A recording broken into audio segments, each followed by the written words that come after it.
You're listening Pork Studio's exclusive international storytelling event. Now streaming The Fortunate Mishap, a chapter from Amazon best-selling book Sniffles and Smiles by author Neeraj Bhatti, featuring our guest storyteller Chris Bath.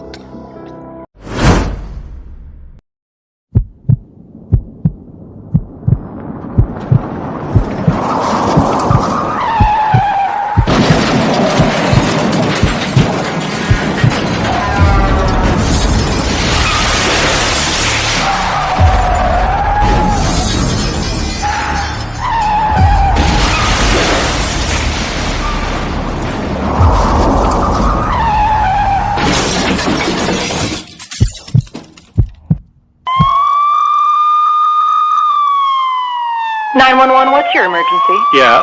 Sir, are you injured?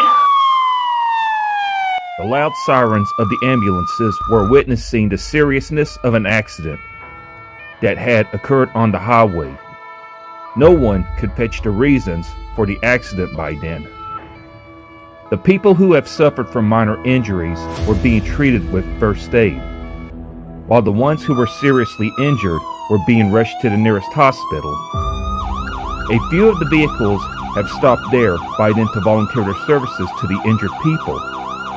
Everyone was rushing here and there to help the survivors while Andrew yelled, "Hey, I think someone is stuck here under the driver's seat." "Where am I?" a moaning voice asked. Ma'am, are you alright?" Andrew asked her, but she became unconscious. "Check and confirm if they are still breathing," Cal asked Andrew to check on the trapped people. "There is a lady, and she is still alive, but unconsciously lying, and I cannot exert her out as the seat has compressed her lower body beneath it," Andrew exclaimed while pulling her out. "Call the fire department. We need their machines to open this car to examine what is holding her down." Cal was the first to start the conversation. "What do you think could be the reason for this accident?" "Well, I don't have an idea, man. But you know these drivers, they are always in a hurry to reach their destinations as there is nothing more important than reaching there," Andrew replied. Andrew was an EMT who hated the holiday season as it demanded more time of him on the road, responding to the medical emergencies and delivering patients due care and support, and taking them to the hospital if required. He felt it bad on his part because some people were getting time to spend and enjoy with their families. Others were disrupting the holiday spirit.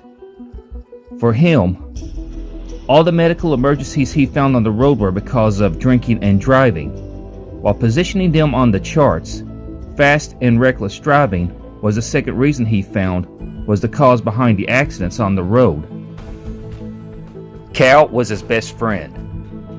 They had known each other since they were in high school. They have always been together since that time. Their bond was beyond the friendship, and it would not be wrong to call Cal Andrew's brother from another mother. He was soft-spoken and the one who kept Andrew in check. Their love for helping others was the common trait that brought them together in their profession. Soon, the fire department workers arrived, and they showed them their expertise. After due care and precision, the car finally lost its grip, gave way, and opened. There she was, a beautiful lady whose right leg was stuck at the gas pedal. It seemed like when the crash occurred, some metal moved in and locked onto her lower body. Her head was bleeding, so was her face. Despite her piteous condition, she looked so peaceful, as if she was finally at peace with her condition. There was something different about her face. She was in a subconscious state, but appeared like wandering in another world, where the physical pain was meager. The firefighters got success in cutting the metal that was holding her, and Cal and Andrew lifted her to the ambulance and further took her to the hospital. Andrew was calmly looking at her face, and her charisma prompted him to share his perceptions with Cal, and whatever he said forced Cal to think about that. "Hey Cal, look at her. She doesn't look like the other accident victims, to whom we usually help during this time of the year. She is different." What do you mean? I did not get you. Cal responded casually. Observe her face. She looks like she has been through a lot in her life. Her face appears to be narrating countless tales as if her life has not been easy. Cal laughed. "Oh my God. I was not aware of your face reading skills, buddy. Tell me, when did you learn them, and that too without me?" Dude, I am serious. Look at her face. It appears like she is carrying the entire world on her shoulders. This is not the face of someone who was going home after attending a party, rather. She was looking for an escape from the problems of her life, and probably that is the reason which landed her in this situation. When I noticed her for the first time, she was murmuring, "Where am I?" Before I could ask or say anything, she fainted. She looked lost in her thoughts, which made her forget about her presence on the road. Andrew shared his thoughts while looking at her in an earnest and empathetic way. Andrew and Cal were at the back of the van, giving first aid to the injured lady. They wiped off her blood, giving her the first aid, and tried to see if she had anything with her, or in her bag, which they found in the same car, that could fetch them with any information about her.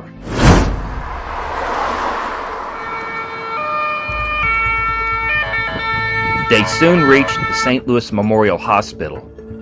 The doctors on call were there to receive their patients. Hello, Cal. Hey, Andrew. Get the patient in the emergency ward to have a quick checkup. Dr. John was the one who received them in the hospital. Hello, Doc. They replied in unison. There was a female patient who met with an accident and there could be a head injury. As we found her foot stuck at the driver's seat, her face was bleeding too. Although we have given her the first aid, she must be in her mid-20s.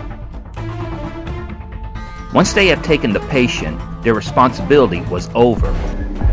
But before leaving, Andrew told Dr. John, Please take care of her, Doc. Don't worry, dude. We will take due care and do everything to save her. If you wish, I can call you once she is awake. Yes, please. I would really appreciate it. And yeah, this is her handbag, which we have found in the car that she hired. You can have it as it might fetch you some useful information to contact her family. "No worries, man. Thank you." Hey, Cal. Our duty hours would end up in the next 15 minutes. Let us go home and have a good time with our families. After all, this is the holiday season. Andrew kept on speaking while walking towards him. Sure, man. I am hell tired for today, and a quick nap is all I need now. They waved goodbye to each other and headed towards their respective directions. Andrew took a cab for his place, and despite leaving a bit early and making plans for the night, his head was wandering with the flashes of that day's morning. The crashed car, her injured leg, and the way firefighters took out her lower body beneath the driver's seat. Bloodstains all over, and those words that came out of her mouth, "Where am I?" He could not get out of her thoughts. He felt like helping her in any manner, and was getting desperate to bring her out of the pain which he saw in her face. Why her thoughts are not letting me be in the moment? What is wrong with her? What had happened with her in the past life that seemed to weigh her down that much? Who is she and why me? Why am I thinking about her, though I know nothing about her? Does she need some help? And am I the one which can bring her out of every trouble? These were the countless questions which were running in his head.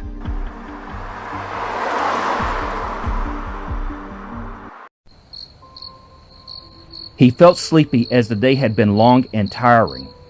So he asked the cab driver to wake him once they reached his destination, the 9th Street. With that, he curled himself and went off to take a quick nap. Back at the hospital, things were running crazy. The trauma ward was almost full to its capacity. Dr. John and his team were having a tough time that night as each one of them were assiduously taking care of the patients. He was the surgeon on call that night and got his duty assigned to the trauma ward. Get her MRI for me and do a CT scan on her. Dr. John asked one of his assistants. The reports of the scan and the MRI have come. A husky voice of Sis broke his thoughts. The accident have left a severe impact on her head. She has a swelling in the brain and we need to relieve her from that. By the grace of God, the driver's seat scraped her leg a little and no major injuries have occurred. Get the operation theater ready and prepare her for a head operation. Dr. John asked Sis after reading her reports. They took her to the operating theater and made her lie on the operation table. They wrapped her in a blue gown. The team of doctors had arrived for the procedure. Dr. John was leading the team and the resident doctor, Dr. Hope, was assisting him in the OT. Lights on. Give her a dose of anesthesia and pass me the pair of scissors along with the drill. And get me her report about her vitals. Dr. John asked another doctor. Her vitals are perfect, and I believe that things will be fine soon. The surgery went on for close to 2.5 hours. It went well apart from the bleeding that happened, but they were able to deal with it. The lady was in coma, and they would be in a better position to speak about her condition once she would get back to her senses. Till then, Doctor asked the resident doctor to keep her under observation. She was wheeled back to the recovery room. They could find nothing from the bag which could reveal her identity, hence gave her a name and registered her in the hospital as Jane Doe. Ouch! My head hurts. Where am I? She was trying to get up from the bed while clenching her head with both of her hands. Dr. John's pager rang. He excused himself from his friends and went on to the room where the nurse in charge had paged him. Yes, Sister Sis? What's up? I hope the patient is fine. Your patient is up, doctor. We are doing a few tests to check on her recovery, Sis replied and went near the patient. Please hold and squeeze my hand. Can you move your legs? Open your eyes a little wide and try following my flashlight. What's your name? Dr. John asked her after a routine checkup. My name is Isabel, but you can just call me Bella. Where am I? She asked. Okay, Bella, nice to meet you. I am Dr. John. You are in a St. Louis hospital. You were brought here yesterday after your car met with an accident. Do you remember anything? Can you please narrate that to us and let us know the contact details of your family members or friends so that we can inform them about this mishap? What? An accident? Jesus Christ, I do not know. All I know is I was at peace and sleeping. The last thing I remember is I was listening to music, and I forgot I was on the road. I closed my eyes to enjoy the feeling, then the next thing is me waking up here. Sorry, doctor, but I can't tell you what happened apart from that. It's okay, Bella. These things happen, but you are very lucky. Your memory is intact, and so are your motor skills. Your car was badly hit. It's a miracle to see you in a stable condition. Try not moving so much. Your head is going to hurt a bit, and that's because we have performed minor surgery. Your leg might cause you trouble in walking as it was trapped under the driver's seat, but nothing to worry about as you are out of danger and doing unexpectedly well. We are keeping you under observation for a while, and in no time you can leave for your place. Please let us know whom we can inform about your condition, as we found nothing from your handbag. Please, doctor. Please don't call anybody. I have no one whom I can call my family. Oh? I am sorry about your loss. It's okay. No, Doc, they are not dead. They are alive. It's just a little more complicated story of my life. I hope you don't mind. I prefer not to talk about it right now. No problem. Focus on getting well for now. And a friend of mine who brought you here was really concerned. If you don't mind, can I call him and inform him about your condition? Go ahead. I would like to thank him in a way. I will inform him. Meanwhile, you take rest, and I will see you around. I will come around later to check on your vitals and see how your wounds are faring on. With that, Dr. John left Bella's room to go on with his usual rounds for the day. He asked himself What was wrong with Bella's family? but he shrugged it off, saying All the families have their stories. he called Andrew and informed him that his mysterious lady was doing okay and told him her name. Bella was curled up in her bed, wherein she was wondering how things have happened and the accident occurred. She was trying to recall the series of events that occurred during the day by clenching her head. A lot of things were going on in her head, but she could not figure out the event that led her to the hospital. She closed her eyes due to the enormous pain in her head, which was swinging like the merry-go-round, and her thoughts wandered her back to a place from where she was trying to escape. The question that the doctor had asked about her family made her eyes dampen with tears. She could not believe that she had met with an accident. To face the god of death was not on her wish plate. She was just trying to flee from the reality which was getting onto her nerves. All that she could fetch from emphasizing in her mind was she wanted to drive and keep on driving until she could no longer see anything familiar to her. Her world did not feel conducive to her anymore. It felt like everything around and inside suffocated her. She could not breathe. Everything was too much for her to take on. How could they all make her feel so unwanted and so worthless? Were they right? It felt like it was just so much for her to take on. The Holter monitor began beeping faster as her heart was thumping out loud. She could not breathe, as if there was a weight kept on her chest, which was not allowing her to breathe anymore. It's so painful. I can't do this anymore. It's so painful. I can't do this anymore. That was all she was saying. The nurse in charge announced a code blue. Dr. John was back in his room, giving instructions to all the nurses who were around. I gave her an injection so that she could have a sound sleep. She got a mild heart attack. She is too young to have had such an attack, and I could not find any history of heart disease in her file. I do not know what is wrong with her that caused her to have that attack. Doctor, she was murmuring a few words in her sleep, like she could not do something anymore. Something is bothering her for sure, and that is painful.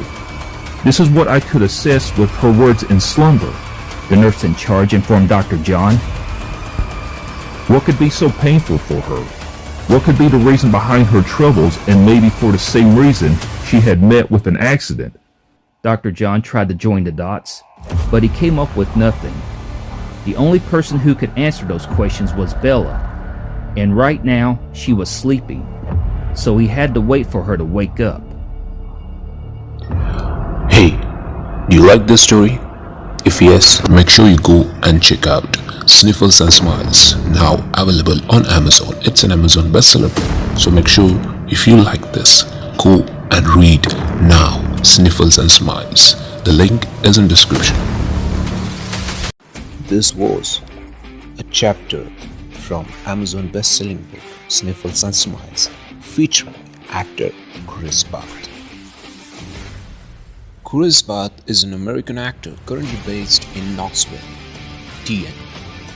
He began pursuing acting in 2015, and after being signed to Gage Models and Talent Agency in Knoxville, has acted in a number of crime documentary television shows such as Snapped Killer Couples, Murder, Homicide Hunter, and Dying to Belong. He has also done some modeling with his former agency as well as acting in commercials. His first feature film appearance, Marbles and Bullets, is scheduled to be released in 2022. To find out more about Chris, visit his IMDb page.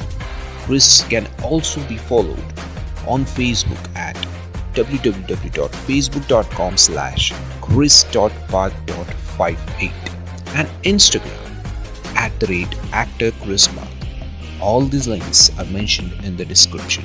You can also support his film project that is still in development called as The Golden King. Chris is co-producing this project. You can support him in his GoFundMe. Hey everyone, this is Ajay Tambe, the producer host of CritiAreas.in podcast.